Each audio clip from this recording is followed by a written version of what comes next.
Hello everyone and welcome back to learning peak channel. ਅੱਜ ਆਪਾਂ Indian polity ਦਾ lecture number 4 ਕਰ ਰਹੇ ਹਾਂ ਤੇ ਇਹ ਜਿਹੜਾ ਲੈਕਚਰ ਹੈ ਇਸ 'ਚ ਆਪਾਂ ਦੋ ਟੌਪਿਕਸ ਕਵਰ ਕਰਾਂਗੇ। ਪਹਿਲਾ ਹੈ ਚਾਰਟਰ ਐਕਟ ਆਫ 1833 ਤੇ ਦੂਸਰਾ ਹੈ ਚਾਰਟਰ ਐਕਟ ਆਫ 1853।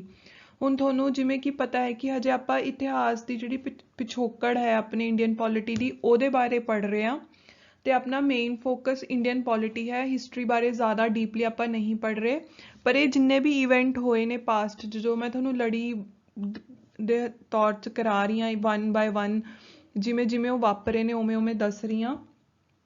ਉਹਦਾ ਜਿਹੜਾ ਇਨਫਲੂਐਂਸ ਹੈ ਕੌਨਸਟੀਟਿਊਸ਼ਨ 'ਤੇ ਕਿਵੇਂ ਪਿਆ, ਕਿੱਥੋਂ ਕਿੱਥੋਂ ਆਪਾਂ ਨੇ ਕੀ ਕੀ ਚੀਜ਼ਾਂ ਸਿੱਖੀਆਂ ਇਹਨਾਂ ਇਵੈਂਟਸ ਤੋਂ, ਉਹਨਾਂ ਬਾਰੇ ਆਪਾਂ ਪੜ੍ਹ ਰਹੇ ਹਾਂ। ਅਤੇ ਅੱਜ ਤੱਕ ਜਦੋਂ ਆਪਾਂ ਇਹ ਇੰਡੀਅਨ ਪੋਲਿਟੀ ਦਾ ਪਿਛੋਕੜ ਪੜ੍ਹ ਰਹੇ ਹੁੰਦੇ ਆ ਤਾਂ ਆਪਾਂ ਉਹਨੂੰ ਬਰੋਡਲੀ ਦੋ ਸੈਕਸ਼ਨ 'ਚ ਡਿਵਾਈਡ ਕਰਦੇ ਹਾਂ। ਪਹਿਲਾ ਤਾਂ ਦ ਕੰਪਨੀ ਰੂਲ, ਜਿਹੜੀ ਕਿ ਈਸਟ ਇੰਡੀਆ ਕੰਪਨੀ ਨੇ ਆਪਣੇ ਉੱਤੇ ਭਾਰਤ ਦੇ ਉੱਤੇ ਰਾਜ ਕੀਤਾ ਸੀ। ਉਸ ਟਾਈਮ ਪੀਰੀਅਡ ਦਾ ਜਿਹੜਾ ਵੀ ਕੁਛ ਇੰਡੀਅਨ ਮਤਲਬ ਪੋਲਿਟੀ, ਜਿਵੇਂ ਕਿ ਜਿੰਨੇ ਵੀ ਰੂਲਸ ਰੈਗੂਲੇਸ਼ਨ ਲਾਅ ਬਣੇ ਉਹਨੂੰ ਆਪਾਂ ਕਹਿੰਦੇ ਹਾਂ ਦ ਕੰਪਨੀ ਰੂਲ। ਉਹ ਕਿੱਥੋਂ ਤੋਂ ਸ਼ੁਰੂ ਹੁੰਦਾ? ਉਹ ਸ਼ੁਰੂ ਹੁੰਦਾ ਹੈ 1773 ਤੋਂ ਲੈ ਕੇ 1858 'ਚੋਂ ਖ਼ਤਮ ਹੋ ਜਾਂਦਾ ਹੈ। ਹੁਣ ਜਿੰਨੇ ਵੀ ਇਹ ਪਾਸਟ ਇਵੈਂਟਸ ਨੇ ਇਸ ਕੰਪਨੀ ਰੂਲ ਦੇ ਅੰਡਰ, ਉਹ ਮੈਂ ਤੁਹਾਨੂੰ ਪਹਿਲੀ ਜਿਹੜੀਆਂ 2-3 ਵੀਡੀਓਜ਼ ਨੇ ਉਹਨਾਂ 'ਚ ਦੱਸੇ ਨੇ। ਅੱਜ ਦੇ ਸੈਕਸ਼ਨ ਨੂੰ ਆਪਾਂ ਤਾਂ ਹੀ ਸਮਝ ਸਕਦੇ ਹਾਂ ਜੇ ਆਪਣੇ ਪਿਛਲੀ ਵਾਲੀ ਜਿਹੜੀ ਵੀਡੀਓਜ਼ ਮੈਂ ਤੁਹਾਨੂੰ ਦੱਸੀਆਂ ਨੇ, ਪਿਛਲੇ ਬਾਰੇ ਜਿੰਨੇ ਵੀ ਰੈਗੂਲੇਟਿੰਗ ਐਕਟ ਨੇ, ਚਾਰਟਰ ਐਕਟ ਨੇ, ਪਿਟਸ ਇੰਡੀਆ ਐਕਟ ਹੈ ਉਹਦੇ ਬਾਰੇ ਜੋ ਦੱਸਿਆ, ਉਹਨਾਂ ਵੀਡੀਓ ਨੂੰ ਅਗਰ ਤੁਸੀਂ ਦੇਖ ਲਿਆ ਤਾਂ ਹੀ ਤੁਸੀਂ ਅੱਜ ਦੀ ਵੀਡੀਓ ਨੂੰ ਸਮਝ ਸਕੋਗੇ। ਅਤੇ ਜੇ ਤੁਸੀਂ ਨਵੇਂ ਹੋ ਤਾਂ ਪਿਛਲੀ ਵੀਡੀਓਜ਼ ਨੂੰ ਜ਼ਰੂਰ ਦੇਖ ਕੇ ਅੱਜ ਦੀ ਵੀਡੀਓ ਦੇਖੋ। ਅਤੇ ਅੱਜ ਜਿਹੜਾ ਆਪਣਾ ਹੈ ਦ ਕੰਪਨੀ ਰੂਲ ਦਾ ਲਾਸਟ ਸੈਕਸ਼ਨ ਆਪਾਂ ਕਰ ਰਹੇ ਹਾਂ। ਇਸ ਤੋਂ ਬਾਅਦ ਆਪਾਂ ਦ ਕਰਾਊਨ ਰੂਲ ਕਰਾਂਗੇ। ਕਰਾਊਨ ਰੂਲ ਕਿਹੜਾ ਹੈ? ਜਿਹੜਾ ਕਿ 1858 ਤੋਂ ਸ਼ੁਰੂ ਹੁੰਦਾ ਹੈ ਅਤੇ 1947 ਤੱਕ ਰਹਿੰਦਾ ਹੈ। ਕਰਾਊਨ ਰੂਲ ਬੇਸਿਕਲੀ ਕੀ ਹੈ ਕਿ ਜਿਹੜੇ ਅੰਗਰੇਜ਼ਾਂ ਨੇ ਆਪਣੇ ਉੱਤੇ ਡਾਇਰੈਕਟ ਸ਼ਾਸਨ ਕੀਤਾ, ਉਹਨਾਂ ਦੀ ਪਾਰਲੀਮੈਂਟ ਨੇ, ਉਹਨਾਂ ਦੇ ਮੋਨਾਰਕ ਨੇ, ਕੰਪਨੀ ਨੂੰ ਹਟਾ ਕੇ, ਕਿਹੜੀ ਕੰਪਨੀ ਨੂੰ ਹਟਾ ਕੇ? ਈਸਟ ਇੰਡੀਆ ਕੰਪਨੀ ਨੂੰ ਹਟਾ ਕੇ ਉਸ ਟਾਈਮ ਪੀਰੀਅਡ 'ਚ ਜਿੰਨੇ ਵੀ ਲਾਅ ਬਣੇ, ਜਿੰਨੇ ਵੀ ਐਕਟ ਆਏ, ਉਹਨਾਂ ਨੂੰ ਜਦੋਂ ਆਪਾਂ ਪੜ੍ਹਾਂਗੇ ਉਹਨੂੰ ਆਪਾਂ ਇੱਕ ਸਬ ਸੈਕਸ਼ਨ ਥੱਲੇ ਪੜ੍ਹਾਂਗੇ ਜਿਹਨੂੰ ਆਪਾਂ ਕਹਿੰਦੇ ਹਾਂ ਦ ਕਰਾਊਨ ਰੂਲ। ਚਲੋ ਅੱਜ ਦਾ ਤੁਹਾਡਾ ਜ਼ਿਆਦਾ ਟਾਈਮ ਨਾ ਲੈਂਦੇ ਹੋਏ ਮੈਂ ਇਹ ਸੈਕਸ਼ਨ ਨੂੰ ਖ਼ਤਮ ਕਰਾਉਂਗੀ। ਜਦੋਂ ਇਹ ਸਾਰੀ ਆਪਣੀ ਹਿਸਟੋਰੀਕਲ ਬੈਕਗਰਾਊਂਡ ਖ਼ਤਮ ਹੋ ਜਾਊਗੀ, ਇਤਿਹਾਸਿਕ ਪਿਛੋਕੜ ਇੰਡੀਅਨ ਪੋਲਿਟੀ ਦਾ ਜਿਹੜਾ ਇਹ ਵਾਲਾ ਟੌਪਿਕ ਹੈ ਖ਼ਤਮ ਹੋ ਜਾਊਗਾ, ਤਾਂ ਮੈਂ ਕੁਛ MCQs ਲੈ ਕੇ ਆਊਂਗੀ ਇਸ ਸੈਕਸ਼ਨ ਦੇ, ਤਾਂ ਕਿ ਤੁਸੀਂ ਆਪਣਾ ਰਿਵਾਈਜ਼ ਕਰ ਸਕੋ ਅਤੇ ਤੁਹਾਨੂੰ ਥੋੜ੍ਹਾ ਆਈਡੀਆ ਹੋ ਜਾਏ ਕਿ ਕਿਸ ਟਾਈਪ ਦੇ ਕੁਐਸਚਨ ਆ ਸਕਦੇ ਨੇ। ਅਤੇ ਚਲੋ ਅੱਜ ਦਾ ਸੈਕਸ਼ਨ ਸ਼ੁਰੂ ਕਰਦੇ ਹਾਂ। ਪਹਿਲਾਂ ਆਪਾਂ ਪੜ੍ਹਾਂਗੇ ਚਾਰਟਰ ਐਕਟ ਆਫ 1833। ਅਤੇ ਹੁਣ ਆਪਾਂ ਸਟਾਰਟ ਕਰਦੇ ਹਾਂ ਚਾਰਟਰ ਐਕਟ ਆਫ 1833, ਯਾਨੀ ਕਿ 1833 ਦਾ ਜਿਹੜਾ ਚਾਰਟਰ ਐਕਟ ਹੈ ਬ੍ਰਿਟਿਸ਼ ਪਾਰਲੀਮੈਂਟ ਨੇ ਇੰਟਰੋਡਿਊਸ ਕੀਤਾ ਸੀਗਾ, ਕਿਉਂਕਿ ਉਹ ਜਿਹੜੀ ਆਪਣੀ ਈਸਟ ਇੰਡੀਆ ਕੰਪਨੀ ਹੈ ਉਹਨੂੰ ਹੋਰ ਜ਼ਿਆਦਾ ਕੰਟਰੋਲ ਕਰਨਾ ਚਾਹ ਰਹੇ ਸੀਗੇ। ਉਹਨਾਂ ਦੀ ਐਕਟੀਵਿਟੀਜ਼ ਨੂੰ, ਜੋ ਉਹ ਉਰੇ ਕੰਮ ਕਰ ਰਹੇ ਸੀ ਈਸਟ ਇੰਡੀਆ ਕੰਪਨੀ ਵਾਲੇ, ਉਹਨਾਂ ਨੂੰ ਹੋਰ ਜ਼ਿਆਦਾ ਆਪਣੇ ਅੰਡਰ ਲੈ ਕੇ ਆਉਣਾ ਚਾਹ ਰਹੇ ਸੀਗੇ, ਉਹਨਾਂ ਦੀ ਐਕਟੀਵਿਟੀਜ਼ ਨੂੰ ਜ਼ਿਆਦਾ ਕੰਟਰੋਲ ਕਰਨਾ ਚਾਹ ਰਹੇ ਸੀ, ਤਾਂ ਕਿ ਉਹ ਉਹਨਾਂ ਨੂੰ ਆਪਣੇ ਤੋਂ ਸੁਪਰੀਮ ਨਾ ਬਣਨ ਦੇਣ। ਕੌਣ? British parliament East India company ਨੂੰ ਆਪਣੇ ਤੋਂ ਜ਼ਿਆਦਾ ਸੁਪਰੀਮ ਜਾਂ ਆਪਣੇ ਉੱਪਰ ਡੋਮੀਨੇਟ ਨਹੀਂ ਕਰਨ ਦੇਣਾ ਚਾਹ ਰਹੀ ਸੀ, ਇਸ ਲਈ ਉਹ ਇਹ ਸਾਰੇ ਚਾਰਟਰ ਐਕਟ ਕੱਢ ਰਹੀ ਸੀ, ਜਿਵੇਂ ਕਿ ਮੈਂ ਤੁਹਾਨੂੰ ਪਿਛਲੀ ਵੀਡੀਓਜ਼ 'ਚ ਦੱਸਿਆ ਹੈ। ਅਤੇ ਹੁਣ ਆਪਾਂ ਫੋਕਸ ਕਰਦੇ ਹਾਂ ਚਾਰਟਰ ਐਕਟ ਆਫ 1833 ਦੇ ਉੱਪਰ। Charter act of 1833 the main focus ਸੀਗਾ ਸੈਂਟਰਲਾਈਜੇਸ਼ਨ ਆਫ ਪਾਵਰਸ। ਜਿਵੇਂ ਕਿ ਆਪਣਾ ਸੈਂਟਰਲ ਗੌਰਮੈਂਟ ਹੈ, ਅਗਰ ਸਿਰਫ ਉਹੀ ਭਾਰਤ ਦੀ ਸਾਰੀ ਐਕਟੀਵਿਟੀਜ਼, ਜਿੰਨੀਆਂ ਵੀ ਪੋਲੀਟੀਕਲ ਐਕਟੀਵਿਟੀਜ਼ ਹੈ, ਐਡਮਿਨਿਸਟ੍ਰੇਟਿਵ ਐਕਟੀਵਿਟੀਜ਼ ਹੈ, ਉਹੀ ਕਰੇ ਤਾਂ ਆਪਾਂ ਉਹਨੂੰ ਕਹਾਂਗੇ ਸੈਂਟਰਲਾਈਜੇਸ਼ਨ ਆਫ ਪਾਵਰ। ਹੁਣ ਕੀ ਕੀਤਾ ਬ੍ਰਿਟਿਸ਼ ਪਾਰਲੀਮੈਂਟ ਨੇ? ਸੈਂਟਰਲਾਈਜੇਸ਼ਨ ਨੂੰ ਹੋਰ ਜ਼ਿਆਦਾ ਪੀਕ 'ਤੇ ਲੈ ਕੇ ਜਾਣ ਲਈ, ਜਿਹੜੀ ਕਿ ਉਹਨਾਂ ਨੇ 1773 ਤੋਂ ਸ਼ੁਰੂ ਕੀਤੀ ਸੀ। ਹੁਣ ਉਹਨਾਂ ਨੇ ਕੀ ਕੀਤਾ ਕਿ ਜਿਹੜਾ ਗਵਰਨਰ ਜਨਰਲ ਆਫ ਬੰਗਾਲ ਸੀ, ਬੰਗਾਲ ਇੱਕ ਬਹੁਤ ਮੇਜਰ ਪ੍ਰੋਵਿੰਸ ਸੀਗੀ, ਬਹੁਤ ਮਤਲਬ ਕਹਿ ਲਓ ਪੋਲੀਟੀਕਲੀ ਬਹੁਤ ਐਕਟਿਵ ਏਰੀਆ ਸੀਗਾ ਬ੍ਰਿਟਿਸ਼ ਗਵਰਨਮੈਂਟ ਦੇ ਅੰਡਰ, ਬ੍ਰਿਟਿਸ਼ ਭਾਰਤ ਦੇ ਅੰਡਰ ਇਨਫੈਕਟ, ਜਿੱਥੇ ਉਹਨਾਂ ਨੇ ਗਵਰਨਰ ਜਨਰਲ ਦੀ ਨਿਯੁਕਤੀ ਕੀਤੀ ਸੀ। ਹੁਣ ਉਹਨਾਂ ਨੇ ਉੱਥੇ ਉਸੀ ਗਵਰਨਰ ਜਨਰਲ ਆਫ ਬੰਗਾਲ ਨੂੰ governor general of India the title ਦੇਤਾ। ਪਹਿਲਾਂ ਗਵਰਨਰ ਜਨਰਲ ਆਫ ਬੰਗਾਲ ਸਿਰਫ ਇੱਕ ਇਲਾਕੇ ਦਾ, ਕਹਿ ਲਓ ਇੱਕ ਸਟੇਟ ਦਾ ਹੀ ਸੀਗਾ। ਹੁਣ ਉਹਨਾਂ ਨੇ ਪੂਰੇ ਭਾਰਤ ਵੰਸ਼ ਦਾ ਉਹਨੂੰ ਗਵਰਨਰ ਜਨਰਲ ਬਣਾਤਾ। ठीक है। और एक क्वेश्चन बहुत इंपॉर्टेंट है कि who was the first governor general of India, कौन है? Who was the first governor general of India? Lord William Bentinck. Lord William Bentinck. ते दूसरे टाइप का क्वेश्चन ये आ जाता है कि who was the last governor general of Bengal, तो यदा आंसर भी यही है, लॉर्ड विलियम बेंटिक। हुन ਜਿਹੜੇ ਇਹ ਲਾਰਡ ਵਿਲੀਅਮ ਬੈਂਟਿਕ ਸੀਗੇ, ਇਹਨਾਂ ਕੋਲੇ ਹੀ ਸਾਰੀ ਐਕਸਕਲੂਸਿਵ ਪਾਵਰ ਸੀਗੀਆਂ, ਕਹਿ ਲਓ ਇੱਕ ਤਰ੍ਹਾਂ ਤਰੀਕੇ ਦੇ ਇਹੀ ਪ੍ਰਧਾਨ ਮੰਤਰੀ ਸੀਗੇ, ਇਹੀ ਰਾਸ਼ਟਰਪਤੀ ਸੀਗੇ, ਇਹੀ ਪੀਐਮ ਸੀ, ਇਹੀ ਪ੍ਰੈਜ਼ੀਡੈਂਟ ਸੀਗੇ ਭਾਰਤ ਦੇ ਉਸ ਟਾਈਮ ਦੇ। ਤੇ ਜਿੰਨੀਆਂ ਵੀ ਪਾਵਰਸ ਆਪਣੇ ਪੀਐਮ ਔਰ ਪ੍ਰੈਜ਼ੀਡੈਂਟ ਨੂੰ ਅੱਜ ਦੇ ਟਾਈਮ ਤੇ ਨੇ, ਉਹ ਇਹ ਇਕੱਲੇ ਬੰਦੇ ਕੋਲੇ ਸੀਗੀਆਂ, ਲਾਰਡ ਵਿਲੀਅਮ ਬੈਂਟਿਕ ਕੋਲੇ। ਤੇ ਜਿੰਨੀਆਂ ਵੀ ਇਹ ਪਾਵਰ ਸੀਗੀਆਂ ਕਿਹੜੀਆਂ ਸੀਗੀਆਂ? ਨੇਵੀ ਦੀਆਂ ਹੋ ਗਈਆਂ, ਸਿਵਲ ਜਿੰਨੀਆਂ ਵੀ ਪਾਵਰਸ ਹੁੰਦੀਆਂ ਨੇ ਉਹ ਪਾਵਰਸ ਇਹਨਾਂ ਕੋਲੇ ਸੀਗੀਆਂ, ਤੇ ਇਹਨਾਂ ਕੋਲੇ ਮਿਲਟਰੀ ਦੀਆਂ ਪਾਵਰਸ ਵੀ ਸੀਗੀਆਂ। ਬਸ ਕਹਿ ਲਓ ਕਿ ਇਹੀ ਘਰਤਾ ਧਰਤਾ ਸੀਗੇ ਉਸ ਟਾਈਮ ਤੇ ਭਾਰਤ ਦੇ। ਤੇ ਹੁਣ ਹੋਰ ਕਿਆ ਹੋਇਆ, ਚਾਰਟਰ ਐਕਟ ਆਫ 1833 ਚ ਜਿੰਨੇ ਵੀ ਉਹ ਰੈਗੂਲੇਸ਼ਨ ਸੀਗੇ, ਜਿਵੇਂ ਆਪਾਂ ਨੇ ਪਹਿਲਾਂ ਪੜ੍ਹੇ ਨੇ ਰੈਗੂਲੇਟਿੰਗ ਐਕਟ, ਹਨਾ, ਉਹਨੂੰ ਹੁਣ ਇਹ ਇੱਕ ਆਪਾਂ ਪਹਿਲਾਂ ਜਿੰਨੇ ਐਕਟ ਲਾਅ ਬਣਾ ਰਹੇ ਸੀਗੇ ਇਹਨਾਂ ਨੂੰ ਇਹ ਪ੍ਰੀਵੀਅਸਲੀ ਐਕਟਸ, ਹਨਾ, ਉਹਨੂੰ ਇਹ ਰੈਗੂਲੇਸ਼ਨਸ ਦੇ ਨਾਮ ਤੋਂ ਜਾਣ ਰਹੇ ਸੀ। ਜਿੰਨੇ ਵੀ ਲਾਅ ਜਾਂ ਕਹਿ ਲਓ ਐਕਟ ਬਣ ਰਹੇ ਸੀ ਪਹਿਲਾਂ, ਉਹਨਾਂ ਨੂੰ ਆਪਾਂ ਰੈਗੂਲੇਸ਼ਨਸ ਦੇ ਨਾਮ ਤੋਂ ਜਾਣ ਰਹੇ ਸੀ। ਹੁਣ ਉਹੀ ਲਾਅ ਜਿਹੜੇ ਆਪਾਂ ਨੇ ਉਹਨੂੰ ਆਪਾਂ ਡਾਇਰੈਕਟਲੀ ਐਕਟਸ ਦੇ ਅੰਡਰ ਲਿਖਣ ਲੱਗ ਗਏ, ਜਿਵੇਂ ਚਾਰਟਰ ਐਕਟ ਹੋ ਗਿਆ, ਚਾਰਟਰ ਐਕਟ ਆਫ 1833 ਜਿਹੜਾ ਆਪਾਂ ਹੁਣ ਪੜ੍ਹ ਰਹੇ ਹਾਂ, 1853 ਹੋ ਗਿਆ। ਇਹ ਸਾਰੇ ਹੁਣ ਇਹ ਜਿੰਨੇ ਵੀ ਲਾਅ ਬਣਾ ਰਹੇ ਸੀ ਪਹਿਲਾਂ ਤਾਂ ਉਹਨੂੰ ਰੈਗੂਲੇਸ਼ਨਸ ਕਹਿੰਦੇ ਸੀ, ਹੁਣ ਉਹਨੂੰ ਐਕਟ ਕਹਿਣ ਲੱਗੇ। ਠੀਕ ਹੈ। ਫਿਰ ਕੀ ਹੋਇਆ, ਪੰਜਵਾਂ ਪੁਆਇੰਟ ਇਹ ਹੈ ਕਿ ਜਿਹੜੀ ਈਸਟ ਇੰਡੀਆ ਕੰਪਨੀ ਸੀ, EIC ਜਿਹੜੀ ਮੈਂ ਲਿਖਿਆ ਈਸਟ ਇੰਡੀਆ ਕੰਪਨੀ ਦੀ ਐਬਰੀਵੇਸ਼ਨ ਹੈ, ਇਹਦੀ ਕਮਰਸ਼ੀਅਲ ਬਾਡੀ ਸੀ ਉਹ ਖਤਮ ਹੋ ਗਈ ਸੀ। ਮਤਲਬ ਹੁਣ ਉਹ ਉਹਨਾਂ ਨੂੰ ਕਹਿ ਰਹੇ ਸੀ ਕਿ ਬਈ ਤੁਸੀਂ ਹੁਣ ਉਰੇ ਵਪਾਰ ਵੀ ਨਹੀਂ ਕਰਨਾ, ਤੁਸੀਂ ਸਿਰਫ ਆਪਣਾ ਐਡਮਿਨਿਸਟ੍ਰੇਸ਼ਨ ਦੇਖੋ, ਮਤਲਬ ਸਾਰਾ ਇਹ ਦੇਖੋ ਕਿ ਕਿਵੇਂ ਕੀ ਕਰਨਾ ਹੈ। ਠੀਕ ਹੈ। ਪਰ ਹੁਣ ਤੁਸੀਂ ਉਰੇ ਇਕੱਲੇ ਮੋਨੋਪੋਲੀ ਤੁਸੀਂ ਉਰੇ ਕੰਮ ਨਹੀਂ ਕਰ ਸਕਦੇ। ਨੈਕਸਟ ਪੁਆਇੰਟ ਇਹ ਹੈ ਅਬੋਲਿਸ਼ਡ ਸਲੇਵਰੀ ਇਨ ਇੰਡੀਆ। ਜਿਹੜਾ ਚਾਰਟਰ ਐਕਟ ਆਫ 1833 ਸੀ ਉਹਨੇ ਭਾਰਤ ਦੇ ਵਿੱਚ ਗੁਲਾਮੀ ਨੂੰ ਵੀ ਲੀਗਲੀ ਖਤਮ ਕਰਤਾ ਸੀ। ਦੇਖੋ ਇਹ ਬਹੁਤ ਇੰਟਰਸਟਿੰਗ ਪੁਆਇੰਟ ਹੈ ਕਿ ਭਾਰਤ ਦੇ ਵਿੱਚ ਗੁਲਾਮੀ ਕਦੋਂ ਖਤਮ ਹੋਈ, ਕਿਹੜੇ ਚਾਰਟਰ ਦੇ ਆਉਣ ਤੋਂ ਬਾਅਦ ਭਾਰਤ 'ਚ ਗੁਲਾਮੀ ਖਤਮ ਹੋਈ, ਸਲੇਵਰੀ ਖਤਮ ਹੋਈ? ਇਹਦਾ ਆਨਸਰ ਹੈ 1833। ਦੇਖੋ ਅਮਰੀਕਾ 'ਚ ਜੋ ਇਹ ਗੁਲਾਮੀ ਨੂੰ ਐਬੋਲਿਸ਼ ਕੀਤਾ ਗਿਆ, ਖਤਮ ਕੀਤਾ ਗਿਆ, ਇਹ ਹੋਇਆ ਸੀਗਾ ਭਾਰਤ ਤੋਂ ਬਹੁਤ ਸਾਲਾਂ ਬਾਅਦ 1865 'ਚ। ਠੀਕ ਹੈ। ਜਿਹੜੀ US ਦੀ ਪਾਰਲੀਮੈਂਟ ਹੈ ਉਹਨੇ ਲੀਗਲੀ ਖਤਮ ਕੀਤਾ ਸੀਗਾ 1865 'ਚ। ਤੇ ਦੇਖੋ ਭਾਰਤ 'ਚ 1833 ਦੇ ਆਸ-ਪਾਸ ਹੀ ਹੋ ਗਿਆ ਸੀ, ਆਲਮੋਸਟ 30 ਇਅਰਸ ਪਹਿਲਾਂ ਹੀ। ਆਪਾਂ ਉਸ ਟਾਈਮ ਤੇ ਜਿਹੜੀ US ਦੀ ਗਵਰਨਮੈਂਟ ਸੀ ਉਸ ਤੋਂ ਕਿੰਨਾ ਅੱਗੇ ਨਿਕਲ ਚੁੱਕੇ ਸੀ। ਖੈਰ ਅਗਲਾ ਪੁਆਇੰਟ ਹੈ ਕਿ ਈਸਟ ਇੰਡੀਆ ਕੰਪਨੀ ਦੀ ਜਿੰਨੀਆਂ ਵੀ ਟੈਰੀਟਰੀ ਸੀਗੀਆਂ, ਜਿੰਨਾ ਵੀ ਉਹਨਾਂ ਦੇ ਕੋਲੇ ਡੋਮੀਨੇਸ਼ਨ ਸੀਗਾ ਇੰਡੀਆ 'ਚ, ਜਿਹੜਾ ਔਨ ਲੈਂਡ ਬੇਸਿਸ ਸੀਗਾ, ਉਹ ਸਾਰਾ ਕੁਛ ਹੁਣ ਬ੍ਰਿਟਿਸ਼ ਕਰਾਊਨ ਦੇ ਕੋਲੇ ਚਲਾ ਗਿਆ ਸੀਗਾ। ਜਿਵੇਂ ਉਹਨਾਂ ਕੋਲੇ ਬੰਗਾਲ ਕਹਿ ਲਓ, ਮਦਰਾਸ, ਬੰਬੇ, ਜਿੰਨੀ ਵੀ ਪ੍ਰੋਵਿੰਸਿਸ ਸੀਗੀਆਂ ਇਹਨਾਂ ਦੀ ਟੈਰੀਟਰੀਜ਼ ਜਿੱਥੇ ਵੀ ਸੀਗੀਆਂ ਛੋਟੀਆਂ ਵੱਡੀਆਂ, ਉਹ ਸਾਰੀਆਂ ਹੁਣ ਡਾਇਰੈਕਟਲੀ ਬ੍ਰਿਟਿਸ਼ ਕਰਾਊਨ ਨੇ ਕੰਟਰੋਲ ਕਰਨੀਆਂ ਸ਼ੁਰੂ ਕਰਤੀਆਂ ਸੀਗੀਆਂ। ਹੁਣ ਅਗਲਾ ਪੁਆਇੰਟ ਇਹ ਹੈ ਕਿ open competition was introduced but it was not done as said under Charter Act of 1833 due to opposition of Court of Directors। ਇਹਦਾ ਕੀ ਮਤਲਬ ਹੋਇਆ? ਦੇਖੋ ਮੈਂ ਤੁਹਾਨੂੰ ਲਾਸਟ ਸਲਾਈਡਸ ਦੱਸਿਆ ਸੀਗਾ ਕਿ ਕੰਪਨੀ ਦਾ ਜਿਹੜਾ ਕਮਰਸ਼ੀਅਲ ਕੰਮ ਸੀ ਸਿਰਫ ਉਹਨੂੰ ਖਤਮ ਕਰਤਾ ਸੀਗਾ ਤੇ ਐਡਮਿਨਿਸਟ੍ਰੇਟਿਵ ਕੰਮ ਹੀ ਸੀਗਾ। ਹੁਣ ਜਿਹੜਾ ਕਮਰਸ਼ੀਅਲ ਕੰਮ ਇਹ ਸੀਗਾ ਕਿ ਸਿਰਫ ਉਹਨਾਂ ਕੋਲੇ ਮੋਨੋਪੋਲੀ ਸੀ, ਜਿਹੜੀ ਈਸਟ ਇੰਡੀਆ ਕੰਪਨੀ ਸੀਗੀ। ਕਿਸ ਚਾਰਟਰ ਤੋਂ ਲੈ ਕੇ ਆਏ ਸੀਗੇ? Charter act of 1773। ਹੁਣ ਕੀ ਹੋਇਆ ਕਿ ਜਿਹੜੀ ਕੰਪਨੀ ਸੀ ਉਹਨੂੰ ਕਹਿਤਾ ਸੀਗਾ ਕਿ ਹੁਣ ਤੁਸੀਂ ਕਮਰਸ਼ੀਅਲ ਬਾਡੀ ਨਹੀਂ ਹੋ ਇਕੱਲੀ ਉਰੇ, ਹੋਰ ਵੀ ਕੰਪਨੀਜ਼ ਇੰਗਲੈਂਡ ਤੋਂ ਆ ਕੇ ਜਾਂ ਕੋਈ ਵੀ ਹੋਰ ਜਗ੍ਹਾ ਤੋਂ ਆ ਕੇ ਪੂਰੇ ਜਿਹੜਾ ਵਰਲਡ ਹੈ ਉੱਥੋਂ ਆ ਸਕਦੀਆਂ ਨੇ, ਤੇ ਤੁਹਾਨੂੰ ਕੰਪੀਟੀਸ਼ਨ ਦੇਣਗੇ, ਓਪਨ ਕੰਪੀਟੀਸ਼ਨ ਹੋਊਗਾ, ਤੁਸੀਂ ਇਕੱਲੇ ਉਰੇ ਵਪਾਰ ਨਹੀਂ ਕਰ ਸਕਦੇ। 233 ਸਾਲ ਬਾਅਦ ਜਦੋਂ ਬ੍ਰਿਟਿਸ਼ ਪਾਰਲੀਮੈਂਟ ਨੇ ਉਹਨਾਂ ਨੂੰ ਇਹ ਜਿਹੜਾ ਰੈਗੂਲੇਟਿੰਗ ਐਕਟ ਕੱਢਿਆ, ਉਸ 'ਚ ਜਦੋਂ ਉਹਨਾਂ ਨੇ ਕਿਹਾ ਕਿ ਹੁਣ 233 ਸਾਲ ਬਾਅਦ ਤੁਸੀਂ ਇਕੱਲੇ ਹੀ ਉਰੇ ਰਾਜ ਨਹੀਂ ਕਰ ਸਕਦੇ ਆਪਣੀ ਮਾਰਕੀਟ ਦੇ ਉੱਪਰ, ਹੋਰ ਵੀ ਲੋਕੀ ਆਉਣਗੇ, ਤਾਂ ਓਬਵੀਅਸ ਜੀ ਗੱਲ ਹੈ ਕਿ ਜਿਹੜੀ ਈਸਟ ਇੰਡੀਆ ਕੰਪਨੀ ਸੀ ਉਹਨਾਂ ਨੇ ਇਸ ਚੀਜ਼ ਦਾ ਓਪੋਜੀਸ਼ਨ ਕੀਤਾ, ਉਹਨਾਂ ਨੇ ਬਗਾਵਤ ਕੀਤੀ।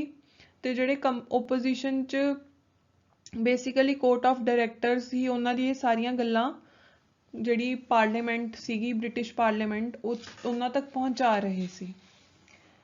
ਠੀਕ ਹੈ, ਹੁਣ ਕੀ ਹੋ ਰਿਹਾ ਸੀਗਾ ਕਿ ਜਿਹੜੀ ਬ੍ਰਿਟਿਸ਼ ਪਾਰਲੀਮੈਂਟ ਸੀ ਉਹ ਆਪਣਾ ਡੋਮੀਨੇਸ਼ਨ ਹੋਰ ਮਜ਼ਬੂਤ ਕਰ ਰਹੀ ਸੀ, ਇਸ ਲਈ ਉਹਨਾਂ ਨੇ ਮੋਨੋਪੋਲੀ ਜਿਹੜੀ ਹੈ ਈਸਟ ਇੰਡੀਆ ਕੰਪਨੀ ਦੀ ਉਹ ਖਤਮ ਕਰਤੀ ਸੀ। ਹੁਣ ਅਗਲਾ ਆਪਾਂ ਇਹ ਚਾਰਟਰ ਐਕਟ ਉਰੀ ਖਤਮ ਹੁੰਦਾ ਹੈ। ਇਹ ਸਾਰੇ ਜਿੰਨੇ ਵੀ ਪੁਆਇੰਟਸ ਮੈਂ ਤੁਹਾਨੂੰ ਦੱਸੇ ਨੇ ਇਹ ਸਾਰੇ ਇੰਪੋਰਟੈਂਟ ਨੇ ਇਸ ਚਾਰਟਰ ਦੇ ਅੰਦਰ, ਸਿਰਫ ਇਹੀ ਪੜ੍ਹਨ ਦੀ ਲੋੜ ਹੈ।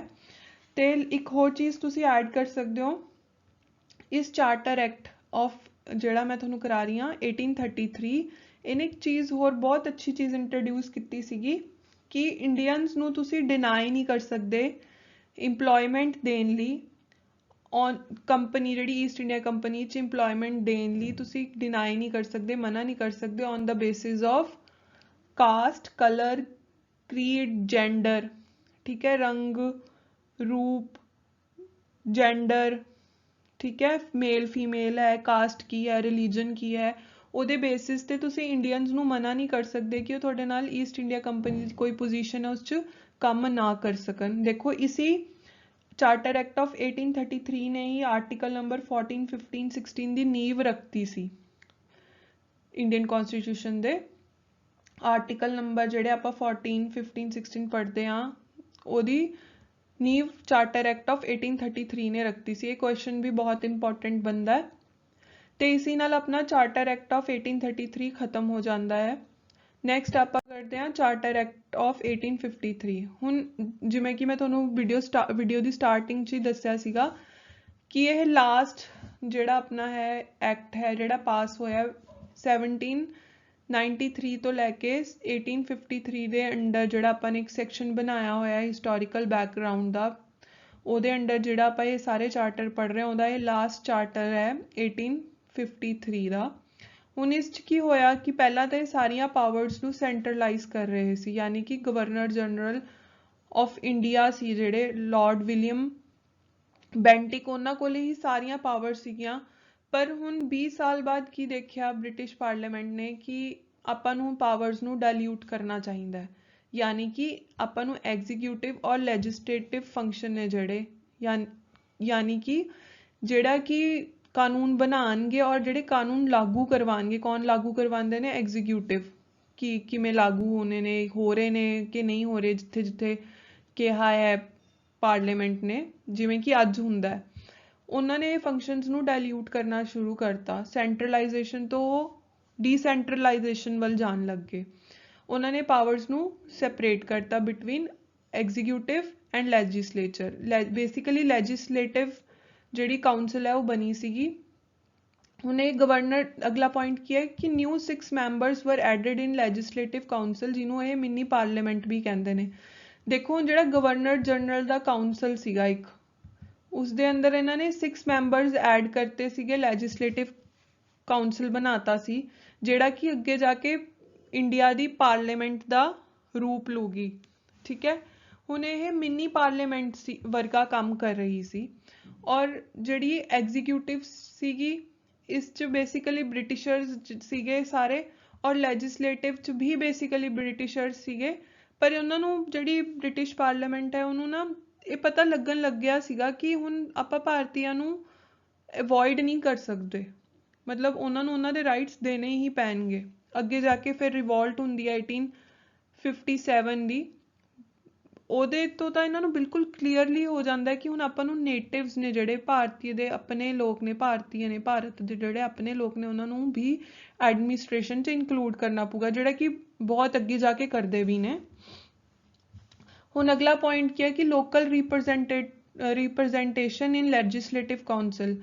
देखो ਲੈਜਿਸਲੇਟਿਵ ਕਾਉਂਸਲ ਚ ਕਿੰਨੇ ਮੈਂਬਰ ਸੀ 6 ਮੈਂਬਰ ਸੀਗੇ ਉਹਨਾਂ ਚੋਂ 4 ਮੈਂਬਰ ਸੀ ਜਿਹੜੇ ਉਹ ਲੋਕਲ ਰਿਪਰੈਜ਼ੈਂਟੇਟਿਵ ਹੋਣੇ ਚਾਹੀਦੇ ਨੇ ਹੁਣ ਇਸ ਦਾ ਮਤਲਬ ਇਹ ਨਹੀਂ ਹੈ ਕਿ ਜਿਹੜੇ ਲੋਕਲੀ ਲੋਕ ਰਹਿੰਦੇ ਸੀ ਉਹਨਾਂ ਨੂੰ ਉਹਨਾਂ ਨੇ ਲੈਣਾ ਸ਼ੁਰੂ ਕਰਦਾ ਸੀ ਲੋਕਲ ਮਤਲਬ ਨੇਟਿਵ ਨਹੀਂ ਇਹ ਵੀ ਇੱਕ ਬਹੁਤ ਟ੍ਰਿਕੀ ਪੁਆਇੰਟ ਹੈ ਕਿ ਉਹਨਾਂ ਨੇ ਲੋਕਲ ਦਾ ਉਰੇ ਜਿਹੜਾ ਰੈਫਰੈਂਸ ਦਿੱਤਾ ਉਹ ਇਹ ਦਿੱਤਾ ਹੈ ਕਿ ਜਿਹੜੇ ਬ੍ਰਿਟਿਸ਼ਰਸ ਰਹਿ ਰਹੇ ਸੀਗੇ ਲੋਕਲੀ ਉਹਨਾਂ 4 ਪ੍ਰੋਵਿੰਸਸ ਤੋਂ ਬੰਬੇ ਮੈਡਰਾਸ ਬੰਗਾਲ ਤੇ ਆਗਰਾ ਚੋਂ ਜਿਹੜੇ ਬ੍ਰਿਟਿਸ਼ਰ ਰਹਿ ਰਹੇ ਸੀ ਇਹਨਾਂ 4 ਪ੍ਰੋਵਿੰਸਸ ਚ ਇਹਨਾਂ 4 ਇਲਾਕਿਆਂ ਚ ਟੈਰੀਟਰੀਜ਼ ਚ ਉਹਨਾਂ ਚੋਂ ਉਹਨਾਂ ਨੂੰ ਉਹਨਾਂ ਨੇ ਮੈਂਬਰ ਬਣਾਇਆ ਆਪਣਾ ਲੈਜਿਸਲੇਟਿਵ ਕਾਉਂਸਲ ਦਾ 6 ਚੋਂ 4 ਨੂੰ ਉਰੇ ਇਹ ਨਹੀਂ ਹੈਗਾ ਲੋਕਲ ਦਾ ਮਤਲਬ ਕਿ ਇੰਡੀਅਨ ਐਡ ਕਰ ਲਏ ਸੀ ਉਹਨਾਂ ਨੇ ਆਪਣੇ ਲੈਜਿਸਲੇਟਿਵ ਕਾਉਂਸਲ ਚ ਨਹੀਂ ਉਹਨਾਂ ਨੇ ਬ੍ਰਿਟਿਸ਼ਰਸ ਜੋ ਨੇਟਿਵ ਸੀਗੇ ਉਰੇ ਆ ਕੇ ਰਹਿ ਰਹੇ ਸੀਗੇ ਉਹਨਾਂ ਨੂੰ ਆਪਣੀ ਕਾਉਂਸਲ ਚ ਰਿਪਰੈਜ਼ੈਂਟੇਸ਼ਨ ਦੇਤੀ ਸੀ ਅੱਗੇ ਚੱਲਦੇ ਹਾਂ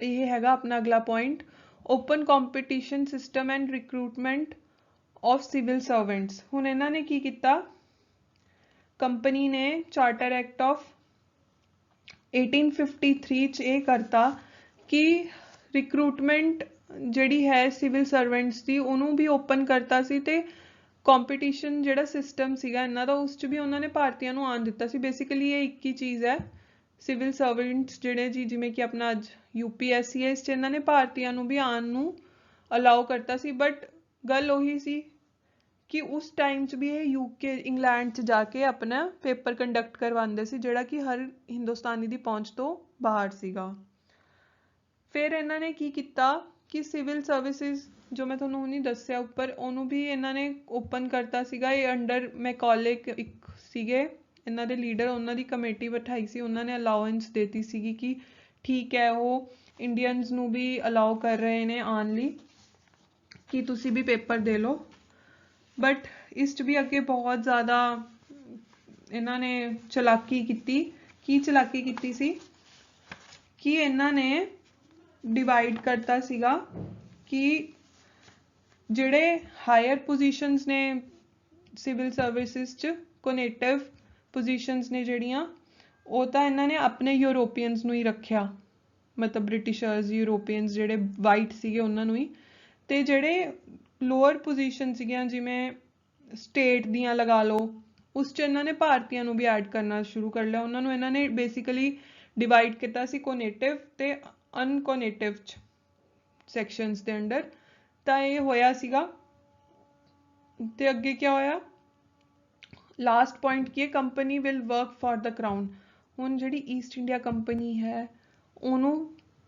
ਆਪਣੇ ਆਪ ਇਕੱਲੀ ਇੰਡੀਪੈਂਡੈਂਟਲੀ ਉਹ ਕੰਮ ਨਹੀਂ ਕਰ ਸਕਦੀ ਜਿਵੇਂ ਉਹ ਇਨੀਸ਼ੀਅਲੀ ਕਰ ਰਹੀ ਸੀ 233 ਸਾਲ ਤੋਂ ਹੁਣ ਉਹਨੂੰ ਕਰਾਊਨ ਯਾਨੀ ਕਿ ਜਿਹੜਾ ਇੰਗਲੈਂਡ ਦਾ ਰਾਜਾ ਜਾਂ ਰਾਣੀ ਸੀ ਉਹਦੇ ਅੰਡਰ ਕੰਮ ਕਰਨਾ ਪਊ ਯਾਨੀ ਕਿ ਜਿੰਨੇ ਵੀ ਡਾਕੂਮੈਂਟਸ ਹੋਣਗੇ ਉਸ ਦੇ ਉੱਤੇ ਮੋਹਰ ਰਾਣੀ ਦੀ ਹੀ ਲੱਗੂਗੀ ਕਿਹੜੀ ਰਾਣੀ ਦੀ ਇੰਗਲੈਂਡ ਦੀ ਰਾਣੀ ਦੀ ਜਾਂ ਕਹਿ ਲਓ ਪਾਰਲੀਮੈਂਟ ਦੀ ਕਹਿ ਲਓ ਠੀਕ ਹੈ ਹੁਣ ਬੇਸਿਕਲੀ ਜਿਹੜਾ ਵਾਲਾ ਪੁਆਇੰਟ ਹੈ ਮੈਂ ਤੁਹਾਨੂੰ ਇਹਦੇ ਬਾਰੇ ਇੱਕ ਹੋਰ ਫੈਕਟ ਬੜੇ ਇੰਟਰਸਟਿੰਗ ਦੱਸਦੀ ਹਾਂ ਸਿਵਲ ਸਰਵਿਸਿਜ਼ ਜਿਹੜੇ ਇੱਕ ਕੁਐਸਚਨ ਹੈ ਬੜਾ ਇੰਪੋਰਟੈਂਟ ਕਿ ਹੂ ਵਾਜ਼ ਦ ਫਾਊਂਡਰ ਆਫ ਸਿਵਲ ਸਰਵਿਸਿਜ਼ ਵਾਰਨ ਹੈਂਸਟੈਗ ਸੀਗੇ ਉਹੀ ਫਾਊਂਡਰ ਸੀਗੇ ਸਿਵਲ ਸਰਵਿਸਿਜ਼ ਦੇ ਤੇ ਕੌਰਨਵਾਲਿਸ ਸੀਗੇ ਉਹਨਾਂ ਨੂੰ ਬੇਸਿਕਲੀ ਕਿਹਾ ਜਾਂਦਾ ਹੈ father of Indian services imperial civil services ਵੀ ਬੋਲਦੇ ਨੇ ਠੀਕ ਹੈ ਔਰ ਜਿਹੜੇ ਬ੍ਰਿਟਿਸ਼ਰ ਸੀਗੇ ਇਹਨਾਂ ਨੇ ਭਾਰਤ ਨੂੰ